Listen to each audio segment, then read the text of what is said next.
Hi, this is Kim. Um, I just wanted to talk about my process with OCD with a focus in this vlog on damage control.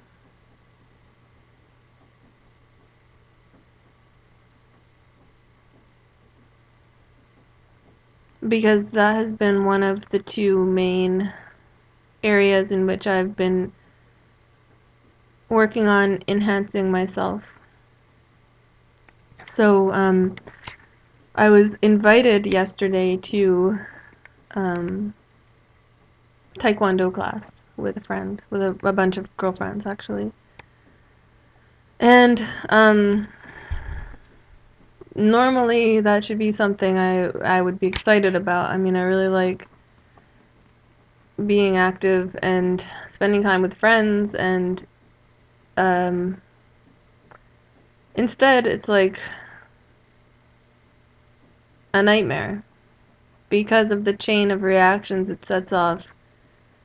Because because of the idea that I might have to wear something, you know, appropriate for an environment where I'm going to be active and hot and um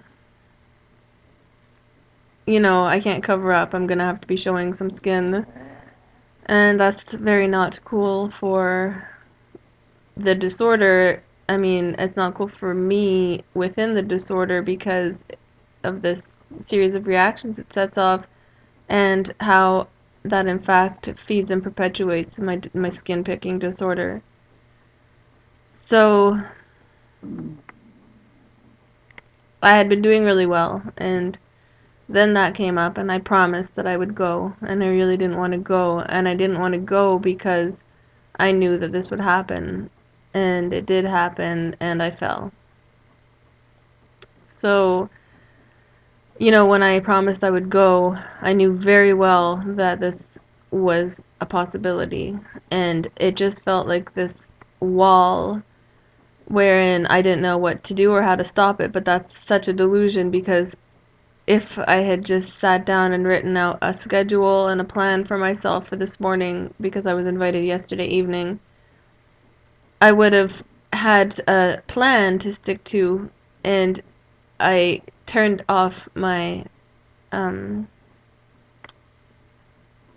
self-awareness, and I turned off my self-movement and my ability to support myself, and instead just went on to autopilot and woke up this morning. I did do several things. I set my alarm clock to wake up early. I did my honoring my physical by, I mean, normally when I'm in this state, I'll just not eat, and I'll just, it's like the extreme feeling of hunger will be what gets me to finally eat. And then I'm so hungry that I just eat whatever's easy. So I moved myself to actually make something healthy before that point. And I did a couple other, I have psoriasis on my scalp, and so because I was in this state of everything aligning to fall into an OCD possession, I knew that my scalp would be a target. So what I did was, one of the treatments I do is because I found this product by Aveeno, I think, and it's oatmeal, and I decided to just make my own by using a coffee grinder to turn oatmeal into a fine powder, in which case it can be applied, and is really feels nice and moisturizes my scalp, which is dry, and um, so I know it sounds weird to put food on my head, but it actually feels really nice, and not only does it moisturize and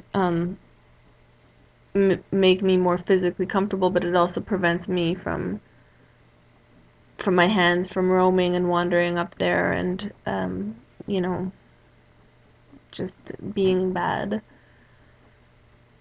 But regardless, I fell, and So I'm shown that my preventative measures have to be enhanced, and I'm also shown that the damage control is something that I've given myself an opportunity today to work on. So, what happens after a fall?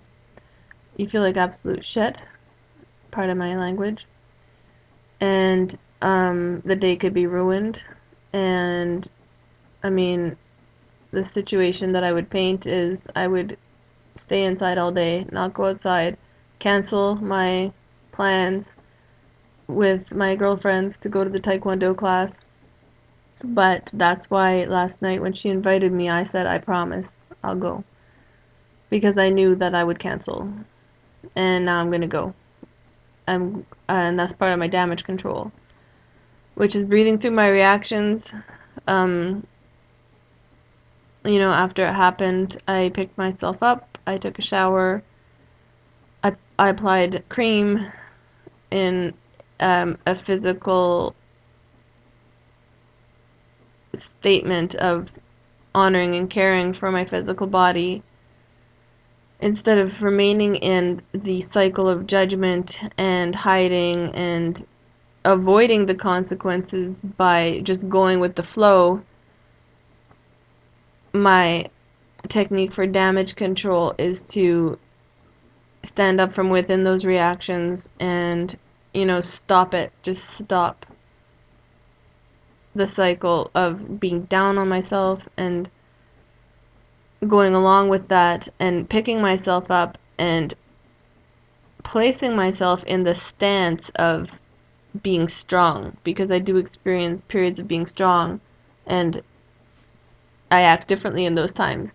So in the times when I'm not strong, such as today, to in fact move myself to place myself back into that stance of choice and self-control and self-movement, despite the fact that it's not what I'm experiencing within myself, is for me a support to get back there.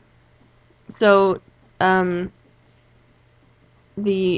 this process, the physical process is preventative. Well, that also has to do with the writing. The writing is actually the preventative aspect of walking out of this disorder. And then from the writing, I get the script to live out physically. And so in this case, I guess the preventative physical application I should have applied would have been to have written out a schedule for me so that I could go from one thing to the next and not giving myself that leeway to slip. But I didn't write out a schedule, and I instead experienced the experience of an absolute wall and a blindness, and that was mostly self-sabotage to allow myself to slip because I didn't want to. It's just a great opportunity to feed the disorder. And so now that that's happened, I've given myself an opportunity to stop the cycle in the aftermath, pick myself up, and continue on my day, and not go keep feeding these cycles of down on myself. And I mean, it could last for days. So I'm not saying that I am cured in any way, but I am saying that in order to walk out of this step by step, I have to pick myself up at many different points, and today is after the fall. And to just keep going, keep moving, and get my butt back to writing, and not canceling my plans, which I normally would have done. I know this is hard. It's extremely hard, but the alternative would be days of depression and avoiding everything and everyone, because it is my days off from work and I'm alone at home. And instead of hiding in my house alone, I'm going to go out with friends and enjoy myself, despite the fact that everything inside of me doesn't want to do so, I know that I can do it. Thank you.